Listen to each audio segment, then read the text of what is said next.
سبيل الدموع سبيل مريح، تنهدى يا صاحي كي تستريح وبث Bismillahirrahmanirrahim. Assalamualaikum warahmatullahi wabarakatuh.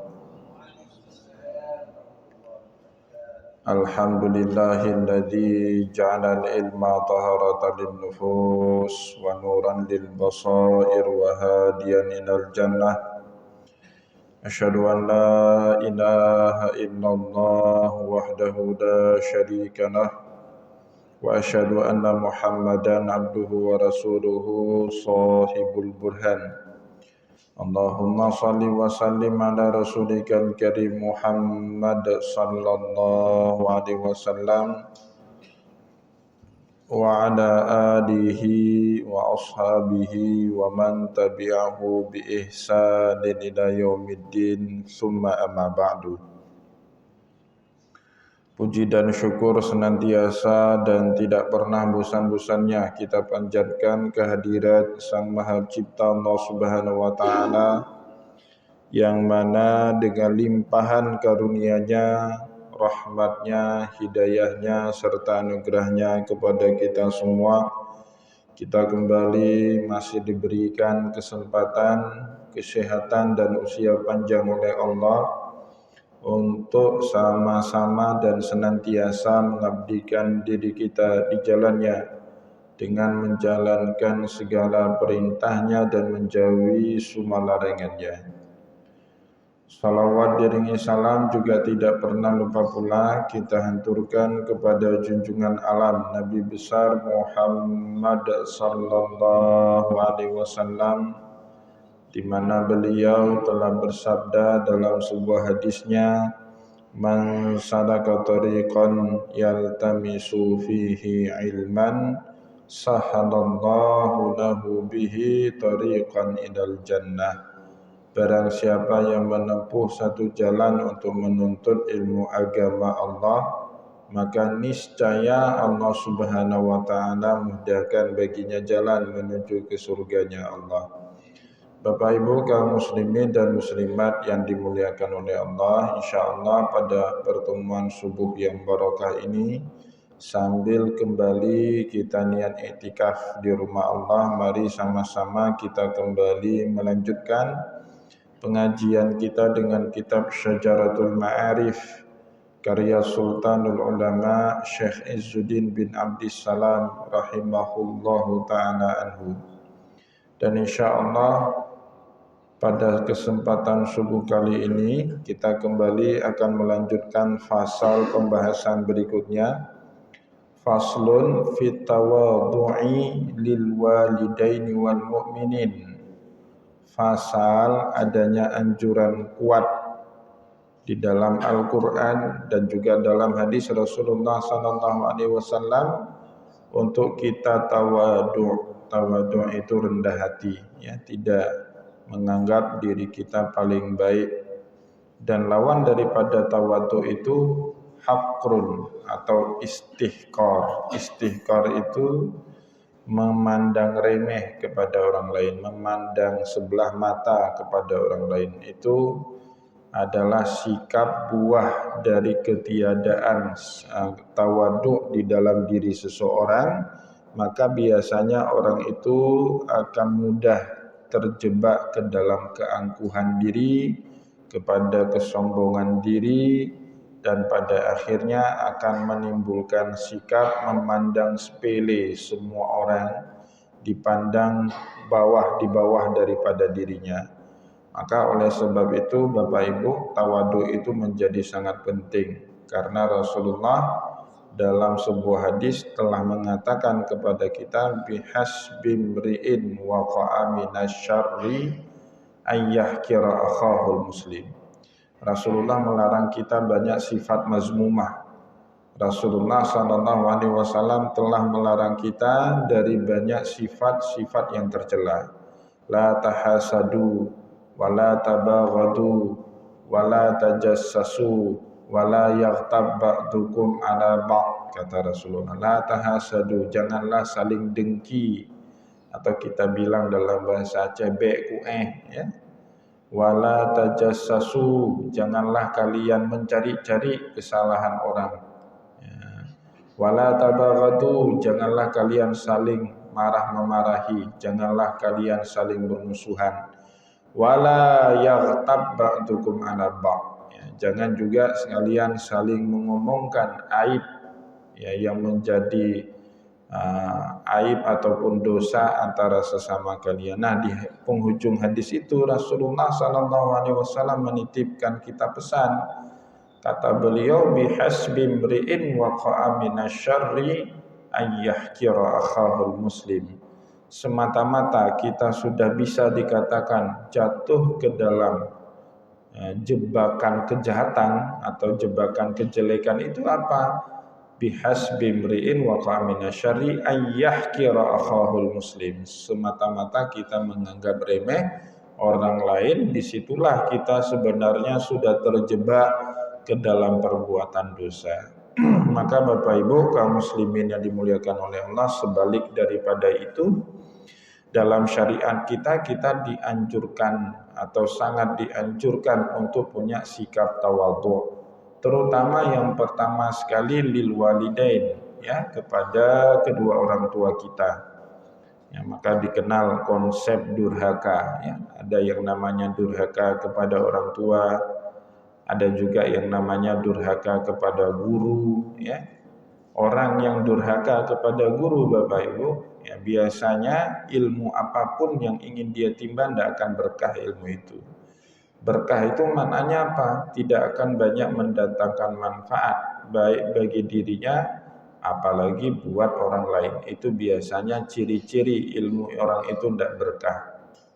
Maka coba kita perhatikan orang-orang yang hebat, orang-orang bahagia, orang-orang sukses dalam kehidupan kita sekarang, meskipun dulu waktu mereka sekolah atau waktu mereka kuliah prestasinya tidak baik-baik sekali, tapi mereka rata-rata tidak punya masalah dengan guru mereka, ya. Kalau tidak punya hubungan baik, minimal hubungannya tidak punya masalah. Tapi sebaliknya Bapak Ibu, jika ada orang yang berprestasi namun sikapnya tidak baik dengan gurunya, itu akan mendapatkan masalah di kemudian hari. Saya dulu di pesantren Bapak Ibu lihat ada teman-teman yang pintar, yang hebat, kalau ada guru yang salah didebat, dipermalukan, pintar sekali, tapi akhirnya tidak menjadi bahagia, enggak menjadi orang hebat setelah mereka besar. Kenapa? Karena ilmunya itu tidak berkah. Nah, maka Bapak Ibu kaum muslimin yang dimuliakan oleh Allah, di dalam Al-Quran dan hadis secara khusus ada anjuran untuk kita merendah hati, merendahkan diri kita, terutama saat kita berhadapan dengan kedua orang tua kita, wal mu'minin, dan juga seluruh umat Islam secara umum. Nah, jadi apapun posisi kita, bagaimanapun kedudukan kita, jika kita berhadapan dengan kedua orang tua dan juga seluruh umat Islam, maka dimintanya kita oleh Allah Subhanahu wa taala untuk merendahkan hati. Misalnya, di sini langsung dikutipkan kepada kita oleh Imam Izzuddin bin Abdissalam, surat Al-Isra ayat 24, qala Allah taala wakhfid lahuma janahal dzurri minar rahmah. Ya, tundukkanlah dirimu, tundukkanlah hatimu. Nah, maka Bapak Ibu, kalaupun ya kadang-kadang dalam kehidupan ini kita punya pandangan berbeda dengan kedua orang tua kita, maka dalam ilmu tasawuf kita diwajibkan, bukan lagi dianjurkan, tapi diwajibkan beradab dibanding membantah. Nanti Bapak Ibu kalau memang tidak bisa menjalankan apa yang dipikirkan oleh orang tua kita, kita diberikan izin untuk menjalankan apa yang kita pikirkan. Karena itu tanggung jawabnya kembali kepada diri kita masing-masing. Tapi sikap yang wajib kita tunjuk di hadapan orang tua kita itu diam, tidak membantah jika terjadi perkara-perkara di mana kita berbeda pendapat dengan orang tua kita. Diminta diam. Misalnya orang tua kita minta kita untuk menjadi pegawai negeri sipil, misal Bapak Ibu. Tapi kita ini sudah punya usaha dan usaha kita itu lumayan menanjak. Ya, biasanya kan orang kita Aceh, orang tua pingin anaknya menjadi pegawai negeri ya.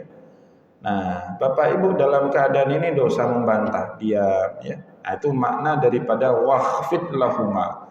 Rendahkanlah hatimu. Turunan dari rendah hati itu apa? Rendah suara, ya, tidak membantah, tidak meninggikan suara kita di depan orang tua. Merendah sikap tubuh, tidak membusungkan dada, ya, tidak berbicara sambil menatap kepada wajahnya. Nah, itu Bapak Ibu dimintanya kita oleh Allah Subhanahu wa taala di dalam surat Al-Isra untuk punya sikap seperti itu. Nata adab, kita harus beradab. Salah satu caranya bagaimana, tidak usah dibantah.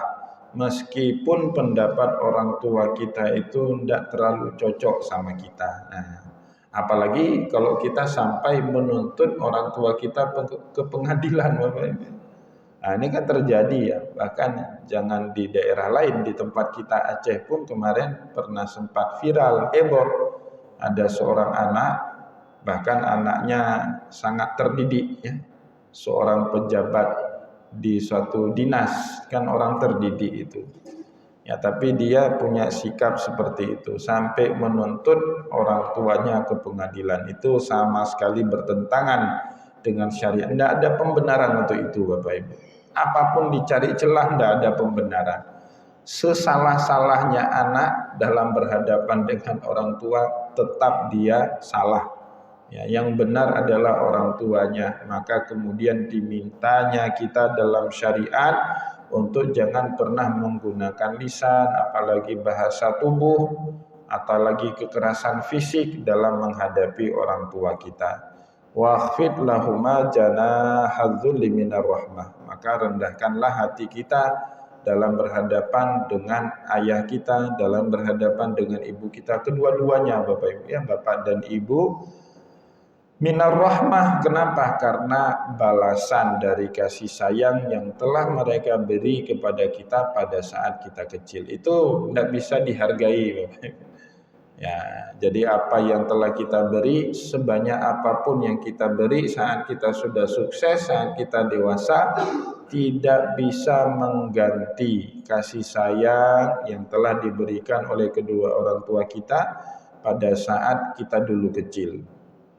Wa qala ta'ala, begitu juga firman Allah Subhanahu wa taala pada surat Asy-Syu'ara 215, waqfid janahaka limanittaba'aka minal mu'minin.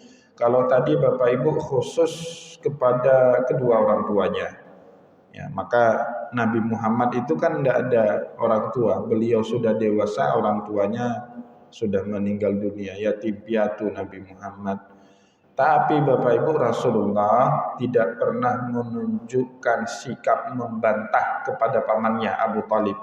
Meskipun Abu Talib itu secara prinsip ya, yang paling prinsipil dalam hidup itu berbeda dengan Rasulullah SAW mengenai keyakinan.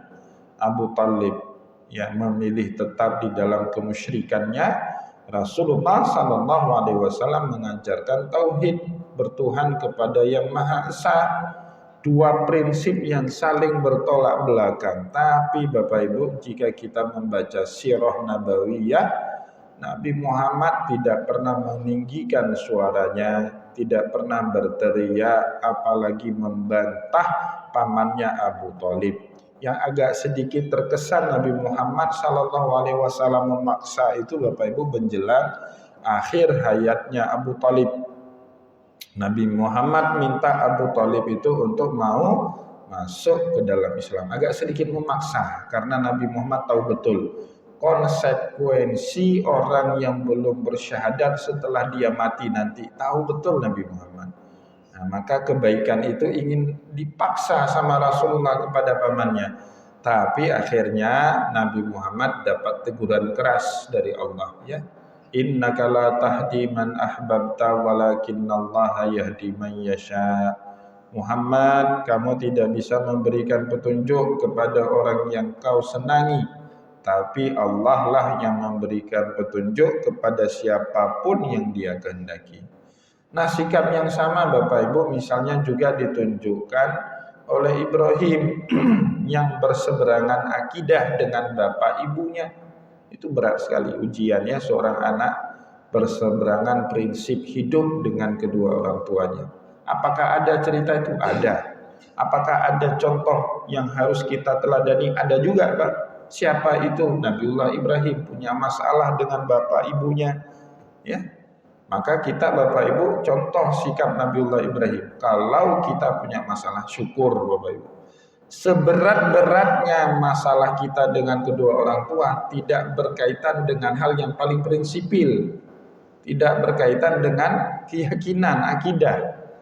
Paling selisih pendapat mengenai suatu keputusan, ya kan? Nah, kita pengen beli rumah, tidak tinggal seatap lagi, mungkin orang tua kita pinginnya kita tetap di rumah. Masalah-masalah seperti itu yang kejadian.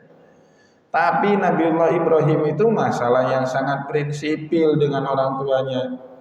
Orang tuanya itu masih musyrik. Nabiullah Ibrahim ngajarin tauhid. Sampai Nabiullah Ibrahim berkata, suatu hari dia datang kepada bapaknya berdakwah, ya abati inni qad ja'ani minal ilmi fattabi'ni ahdika siratan sawiyya. Wahai bapakku, mari ikuti aku, saya sudah diberikan ilmu kenabian sama Allah. Fattabi'ni, ikuti aku, ahdika siratan sawiyya, saya akan menunjukkan kamu ke jalan yang lurus. Ya abati la ta'budi syaitan, inna syaitana kana lirrahmani asiyya. Wahai bapakku, janganlah kau sembah syaitan, karena syaitan itu benar-benar durhaka kepada Allah. Ya abati inni akhafu ayyamassaka adzabun minar rahman fatakuna lisyaitani waliya. Ya bapakku, saya takut nanti kelak kamu di hari kiamat itu diperdayai oleh syaitan sehingga kamu nanti dilempar sama Allah dalam kera api neraka.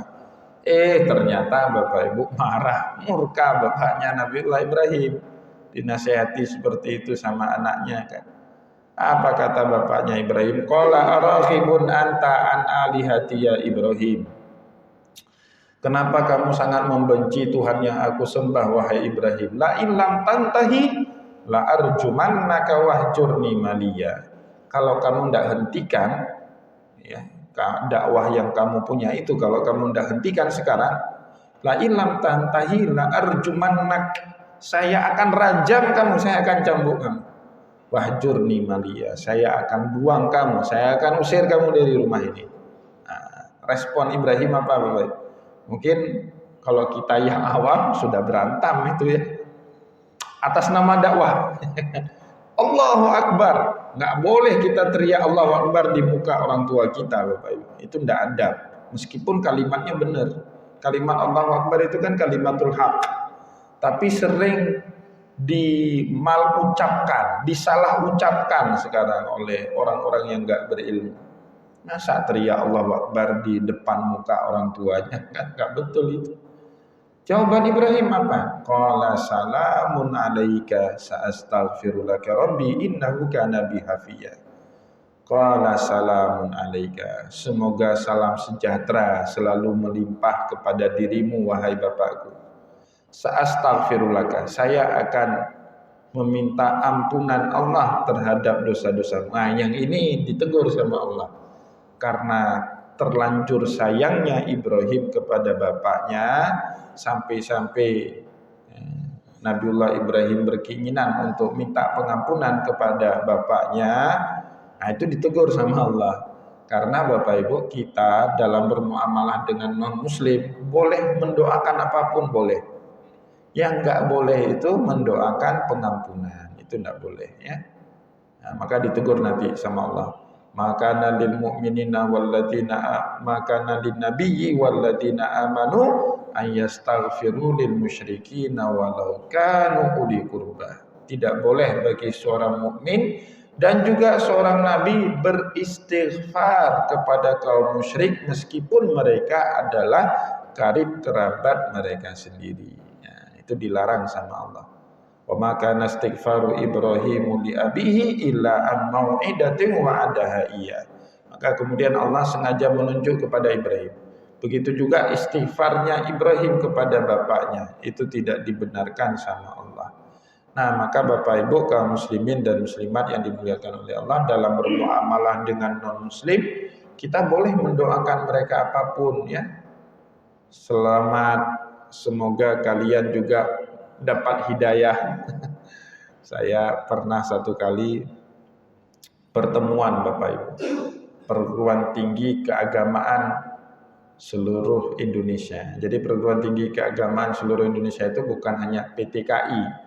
Kalau PTKI itu perguruan tinggi keagamaan Islam ya, ada juga perguruan tinggi keagamaan Katolik, Hindu, Buddha dan seterusnya ya. Ketemu dengan mereka, kebetulan satu kamar dengan saya itu orang Katolik, dan dalam 3 hari itu jadi akrab. Nah, dia bilang, saya doakan Pak Ustadz supaya jadi cepat dibaptis. Saya bilang balik, saya doakan kamu supaya cepat jadi mu'alaf. Amin, dia jawab. Nauzubillah min zalik ya. Langsung saya waktu didoakan itu asyhadu an la ilaha illallah. Ngeri-ngeri juga, Pak. Nah, Bapak Ibu kaum muslimin dan muslimat yang dimuliakan oleh Allah, itu sikapnya waqfid lahuma janahadzul minar rahmah, itu perintahnya. Tapi contoh praktisnya bisa kita temukan dalam sikap Nabiullah Ibrahim ya. Saat dia keras sekali diancam, dikecam sama bapaknya, justru respon yang ditunjukkan oleh Nabiullah Ibrahim adalah respon rendah hati ya, tidak meninggikan suara di hadapan orang tuanya.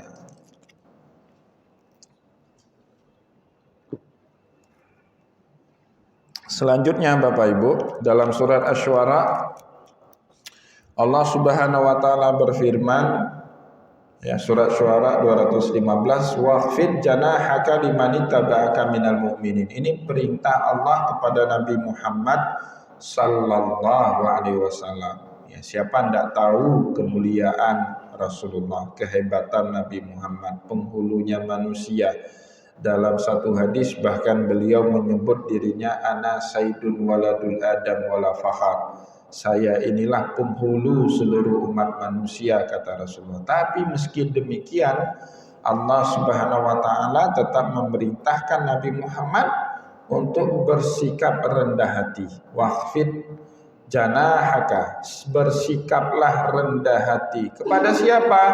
Limanit taba'aka minal mu'minin, kepada siapapun yang mengikutimu dari kalangan kaum mukminin. Maka Rasulullah itu Bapak Ibu tidak pernah nampak stand out. Stand out itu istilahnya nampak lebih. Ini kalau misalnya saya tanya sama Ustadz Wahyu, jalan 5 prajurit dengan 1 orang perwira, nampak enggak yang mana perwira, yang mana prajurit? Nampak ya. Dari mana? Dari pakaiannya, ya, dari seragamnya, ya, dari pistol yang nyangkut di sini itu yang paling bagus kan. Kemudian dari gestur tubuhnya nampak perwira itu ya. Tapi Rasulullah tidak nampak Bapak. Itu dalam kitab Syama'ilul Muhammadiyah dijelaskan, kalau ada 5 orang yang berjalan di tengah-tengahnya Nabi Muhammad, 2 di samping kanan, 2 di samping kiri, mereka tidak tahu yang mana yang namanya Muhammad. Tidak nampak ciri-cirinya. Betul-betul Rasulullah jaga diri beliau agar sesuai dengan perintah Allah, waqfid janahaka limanittaba'aka minal mu'minin. Rendahkanlah dirimu di hadapan siapapun yang menjadi pengikutmu. Maka Rasulullah tidak mau nampak stand out, tidak mau nampak lebih. Berpakaiannya Rasulullah laksana orang biasa, laksana orang pada umumnya, untuk standar pakaian yang baik di masa hidupnya Rasulullah sallallahu alaihi wasallam. Kalau sekarang Bapak Ibu ada 5 orang santri, 1 orang tengku, langsung kita tahu kan yang mana tengku, yang mana santri. Jubahnya yang paling bagus, sorbannya yang paling menjulang tinggi ke langit itu ya Tengku, yang lain santrinya ya. Ya, jadi Rasulullah kadang-kadang orang terbalik Pak, menduga sahabat Nabi yang nabinya bukan Nabi Muhammad. Kenapa? Karena kesederhanaan cara berpakaian beliau, kesederhanaan sikap beliau, kesederhanaan beliau dalam bertutur kata, sehingga orang nggak menduga itu Muhammad yang nabi yang banyak pengikutnya, orang nggak duga itu Bapak.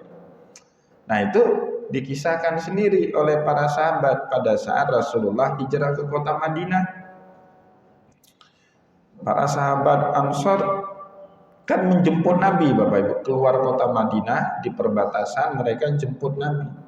Sudah siap dengan rebana ya, bersalawat badar waktu itu ya. Tala'al badru alaina min saniyatil wada wajaba syukru alaina, ya kan, sambil pegang rebana.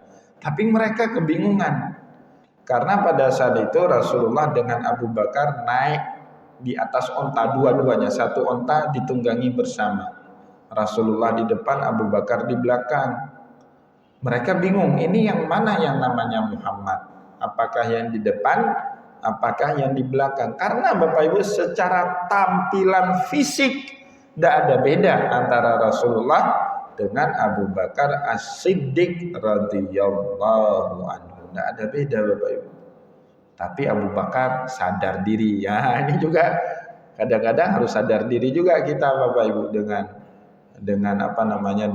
orang yang lebih hebat dari kita itu.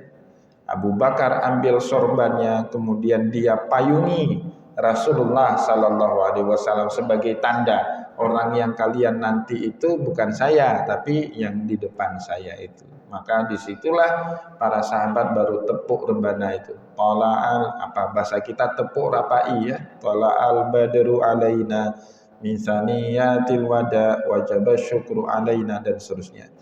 Nah Bapak Ibu kaum muslimin dan muslimat yang dimuliakan oleh Allah, itu sikap kesederhanaan ya, sikap rendah hati, dan itu diperintahkan sama Nabi. Maka Nabi Muhammad berbicara kepada para sahabat tidak pernah dengan suara tinggi, tidak pernah bersikap angkuh seolah-olah beliau paling benar, orang lain yang salah, tidak pernah itu Bapak Ibu. Kalaupun beliau negur, maka beliau pun negur dengan cara yang baik. Ya, kenapa? Perintah Allah. Waqfid janahaka limanit taba'akal minal mu'minin. Kalau kita cari banyak sekali ini ya, bukti-bukti Nabi Muhammad bersikap seperti itu. Bahkan Bapak Ibu dengan anak kecil. Jadi salah satu sunnahnya Nabi Muhammad itu kalau anak kecil itu dimuliakan. Bagaimana cara Nabi Muhammad memuliakan anak kecil? Di kantong jubahnya Nabi, di kantong bajunya Nabi itu Bapak Ibu banyak halawiyat. Halawiyat itu bahasa kita permen ya. Kalau dulu orang membahasakan manis-manisan. Anak kecil itu suka kan? Nabi Muhammad suka bagi-bagi itu sama anak kecil. Termasuk sunnahnya Nabi min adabil anbiya, termasuk sunnahnya Nabi dalam bergaul dengan anak kecil apa? Beliau senang mencium tangan anak kecil. Kenapa para ulama itu Bapak Ibu kalau ketemu anak kecil bukan tangannya yang dicium sama anak kecil, tapi kebalikannya, mereka cium tangan anak kecil itu. Seperti itu tradisinya para ulama. Maka saya ingat betul waktu mau berangkat ke Mesir, waktu itu orang tua kami buat acara sedikit syukuran baca doa lah. Kemudian diminta almarhum Allahu yarham, semoga Allah meluaskan kuburan beliau, guru kita Prof Muslim Ibrahim ya, waktu itu minta untuk datang ke rumah. Ya misal untuk kasih motivasi buat saya.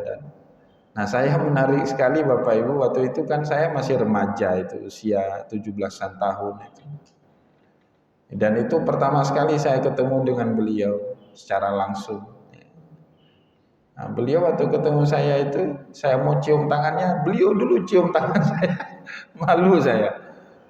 Dan di situ baru pertama saya dengar kalau Nabi Muhammad, dari beliau saya dengar pertama itu.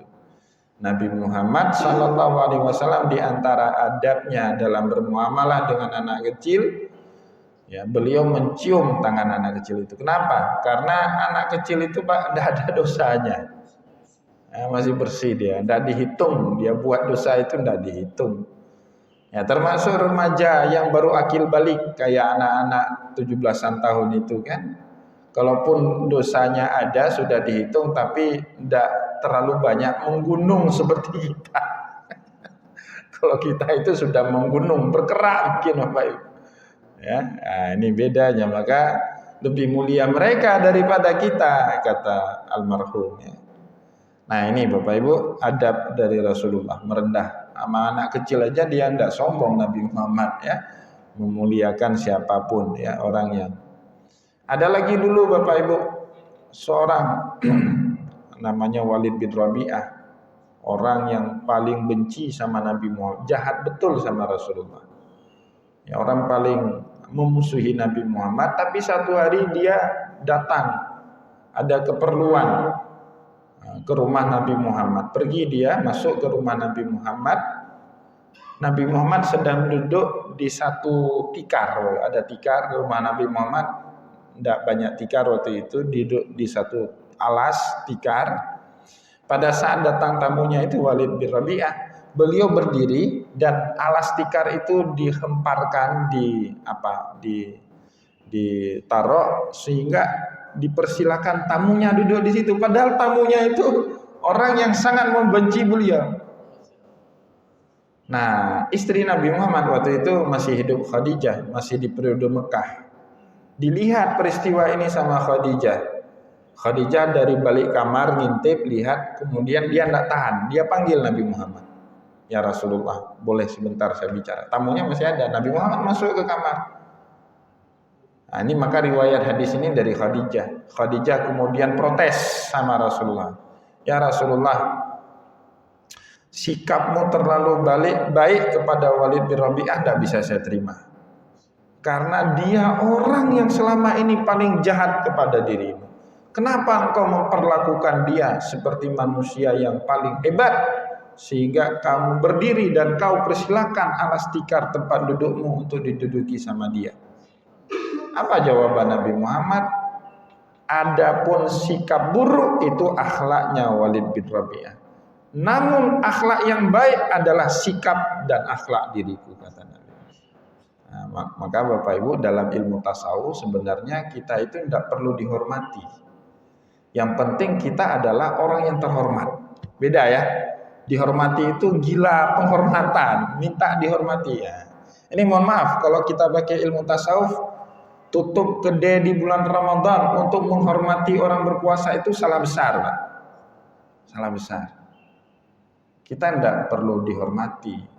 Asal kita terhormat, bisa menjaga sikap sesuai dengan syariat puasa, nggak ngomong orang, nggak bentak orang. Insya Allah kita tetap akan menjadi orang yang mulia meskipun orang nggak hormat sama kita. Nah, tapi kalau kita terus nagih orang menghormati, tolong hormati saya berpuasa itu. Ini contoh Bapak Ibu.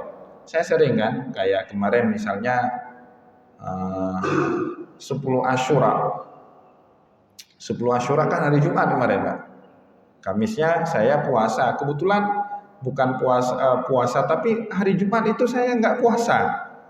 Dan memang nggak puasa. Entah lupa entah apa saya waktu itu nggak puasa.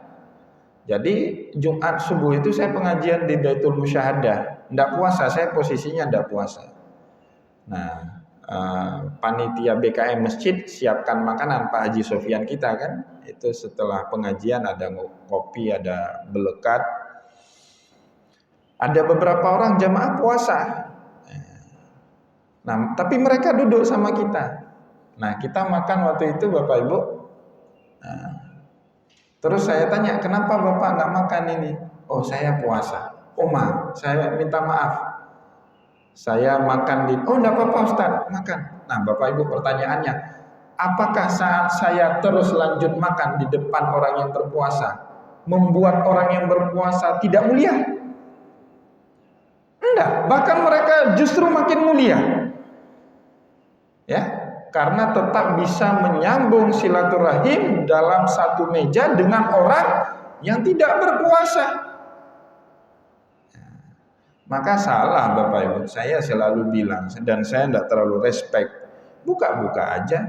Mungkin ada orang yang sakit butuh makan, ya kan?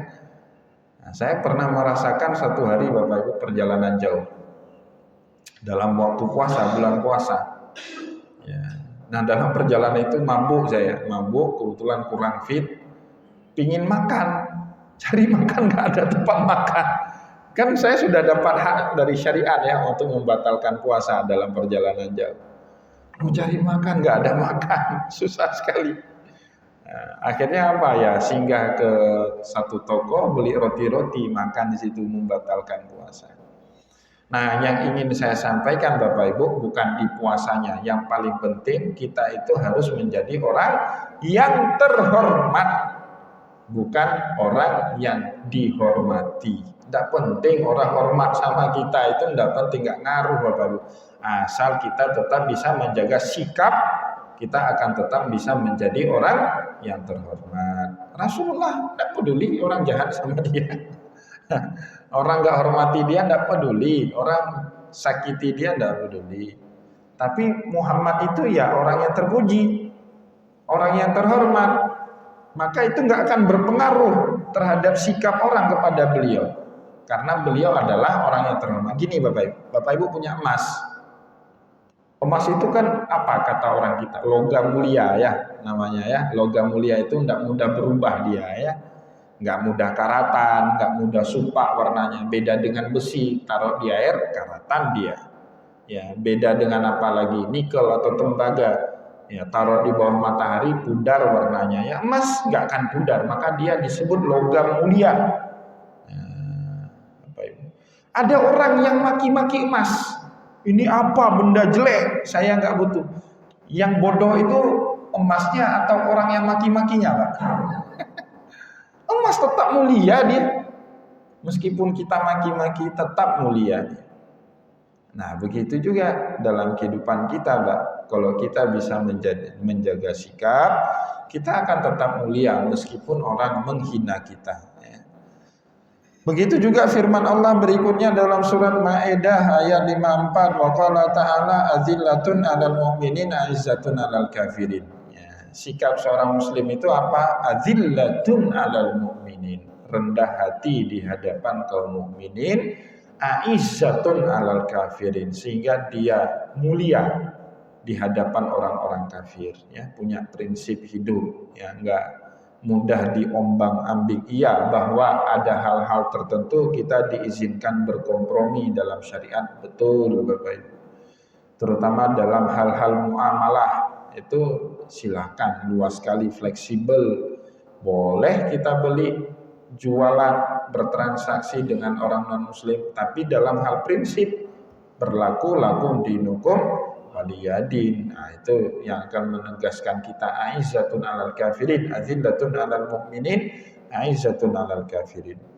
Begitu juga firman Allah dalam surat Al-Qasas 83. Tilkad darul akhiratu naj'aluha lil ladzina la yuriduna 'uluwan fil ardi wala fasada. Nah, akhirat itu Bapak Ibu diperuntukkan Allah buat siapa? Naj'aluha lil ladzina la yuriduna 'uluwan fil ardi. Kami peruntukkan kepada orang yang tidak berorientasi tinggi dalam kehidupan dunia. Ya, jadi keinginan di dunia ini sekedar membahagiakan dia saja. Ekspektasinya sekedar itu, enggak gila-gilaan dia Bapak Ibu ya. Nah, itu akhirat Allah berikan kepada mereka ya. Lilladzina la yuriduna 'uluwan fil ardi wala fasada, dan mereka yang tidak membuat kerusakan di muka bumi. Sehingga kemudian Nabi Muhammad juga bersabda, wa qala sallallahu alaihi wasallam, wa ma tawadha'a 'abdun illa rafa'ahullah. Tidaklah ada seorang pun yang merendah hatinya, melainkan pasti derajatnya diangkat sama Allah. Itu yang herannya kita ya, ajaibnya rendah hati atau fadilahnya rendah hati itu Bapak Ibu. Kan kita pikir orang yang rendah hati seharusnya rendah harga dirinya kan? Padahal enggak, Pak. Makin kita rendah hati, makin tinggi harga diri dia di hadapan orang. Makin sombong kita, Pak, makin haime kalian gua katanya. Ya, makin sombong kita, makin aku. Alhamdulillah, saya ini sudah jadi pengurus Masjid Al-Fitrah. Dulu waktu Ustadz Wahyu itu jadi pengurus, mana ada jamaah di masjid itu. Tapi semenjak saya yang jadi pengurus, rame jamaah. Masjidnya wangi, uangnya banyak. Ini berkat saya, kalau enggak ada saya, enggak ada ini masjid. Itu Bapak Ibu dalam 1 menit kita bisa hitung berapa kali dia ucap saya itu. Zikir dia itu saya, anak. Nah, saya, bisa kita hitung dalam 1 menit sampai 100 kali dia sebut saya itu. Nah, maka ego itu, angkuh itu dalam bahasa Arab disebut ananiyah. Saya apa bahasa Arabnya Bapak? Ana. Kesayaan, keaguan, nah, dalam bahasa Arabnya ananiyah. Nah, itu ya. Banyak sekali nyebut sayanya. Nah, itu tidak baik. Ya, maka Rasulullah bilang wa ma tawadda'a abdun illa rafa'ahullah. Seorang hamba yang merendah hatinya pasti derajatnya diangkat sama Allah. Siapa berpotensi jatuh Bapak Ibu? Siapa lebih berpotensi jatuh antara orang berdiri dengan orang duduk? Orang berdiri. Orang pernah Bapak Ibu dengar orang terjatuh lagi duduk bersila di atas karpet? Nggak ada, Pak. Yang jatuh itu mungkin duduk di atas kursi. Nah, ini udah tinggi juga kan? Maka kalau dalam majelis seperti ini, yang kemungkinan jatuh itu tengkunya daripada muridnya. Saya ini salah bicara, Pak, direkam, habis saya jatuh saya. Tapi kalau Bapak duduk bersila di lantai, enggak kan jatuh itu. Orang yang berdiri lebih kemungkinan lagi jatuh, terpleset, ya. Tapi kalau kita duduk bersila ini gimana jatuhnya ini? Nggak mungkin. Nah, maka saat kita duduk atau merendah hati, mendudukkan hati kita, secara tidak langsung kita membackup jati diri kita, harga diri kita, kehormatan kita, kemuliaan kita, ya. Maka Bapak Ibu, jika ada orang sombong, ada orang angkuh, ya, itu sebenarnya dia sedang mencelakakan diri dia sendiri itu, tanpa dia sadari. Ya, saya baru pulang kemarin dari acara di suatu tempat hari Rabu kemarin, Rabu Kamis, Jumat. Ya. Nah, di situ Bapak Ibu ada di luar daerah itu ada seorang pejabat ngomongnya lumayan kasar ngomongnya itu dan angkuh dan terkesan ingin menang sendiri. Pokoknya yang benar saya. Padahal itu diskusi terbuka. Ya, sehingga ada satu peserta rapat itu marah. Bapak ini katanya rapat mau serap aspirasi, tapi ternyata angkuhnya luar biasa, kasar lagi, suaranya tinggi. Nah, dia bilang, Pak, Bapak harus maklumi saya. Nggak usah lihat saya seperti ini, hati saya ini baik. Bapak Ibu, kalau kita orang berpendidikan, seharusnya kitalah orang yang harus bisa memahami orang lain. Bukan kita minta dipahami sama orang. Ya, kalau audien itu kan berarti tandanya mereka lebih kita lebih berpendidikan lebih daripada mereka ya. Kalau enggak mana disuruh mikrofon, dikasih mikrofon untuk bicara. Nah, pada saat posisi seperti itu, kita itu harus bisa memahami orang. Bukan kitanya yang minta dipahami. Bapak Ibu kalau ngajar, ya seorang guru ngajar murid SD, masa kita minta murid SD memahami saya? Kalian harus paham. Saya ini walaupun kasar seperti ini, hati saya baik. Mana paham dia? Justru kita ini sebagai guru yang harus memahami sikap yang gak baik dari anak murid kita itu ya. Aneh-aneh juga orang kita itu. Ya, maka Bapak Ibu semoga kita dihindari ya dari sikap-sikap seperti itu. Wa qala, begitu juga Rasulullah bersabda dalam hadis yang lain, innallaha auha ilayya an tawadhu hatta la yafkhara ahadun ala ahadin. Allah Subhanahu wa taala telah mewahyukan kepada saya, kata Rasulullah dalam hadis ini, Allah Subhanahu wa taala telah mewahyukan kepada saya antawadhu, agar kita semua ini bertawadhu, merendah hati, hatta la yafkhar, sehingga kita tidak pernah merasa hebat ahadun ala ahadin, dibandingkan orang lain. Karena pasti orang lain itu Bapak Ibu pasti, cuman kita aja yang nggak tahu ada kelebihannya masing-masing, pasti. Maka dalam hadis yang lain Rasulullah minta kita untuk tidak anggap sepele siapapun itu. La tahkiranna man dunaka, jangan pernah anggap remeh orang lain siapapun dia. Bahkan sampai Bapak Ibu orang yang tampilan fisiknya sangat menggoda kita untuk bersikap rendah kepada mereka. Misalnya ada pemulung, bajunya compang-camping, itu kan menggoda kita untuk bersikap sebelah mata sama dia kan gitu lah, dari tampilan fisik. Tapi tidak boleh. Kenapa? Pasti kata Rasulullah, falikun limri'in maziyah. Semua orang itu ada keistimewaannya masing-masing, ada kelebihan. Cuman kitanya aja enggak tahu Bapak Ibu. Waktu kita tahu tercenganglah kita nanti kan. Ternyata lebih hebat daripada kita. Cuman tampilannya aja sederhana. Kadang tercenganglah kita, maru hati kita nanti akhirnya. Maka Bapak Ibu kaum muslimin dan muslimat yang dimuliakan oleh Allah, semoga apa yang kita sampaikan pada kesempatan subuh ini bermanfaat ya kepada kita semua. Saya mohon maaf jika ada yang tidak berkenan. Wallahu muwaffiq ila aqwamit thariq wa nasrun minallahi fathun qarib. Wassalamualaikum warahmatullahi wabarakatuh.